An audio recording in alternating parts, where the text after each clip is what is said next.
রাসূল করতে পারছে কি পারছেন না পড়েন সবাই বলেন ইয়া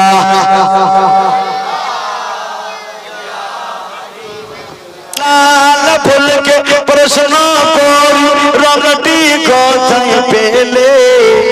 আরে নবী পাকের খুন মোবারক লাল ছিল বলে আরে নবী পাকের খুন মোবারক লাল ছিল বলে জোরে বলেন সুবহানাল্লাহ তাই তো ফুলকে ও তুলে আমি কেটে রাখলাম মালা আরে মনের শোক পরাবো তোমায় হাজার ফুলের মালা ও গো স্বপ্নে যদি দেখা দাও গো ও কামলিওয়ালা খুশি বান পরাবো তোমায় হাজার ফুলের মালা সবাই বলো ইয়া রাসূলুল্লাহ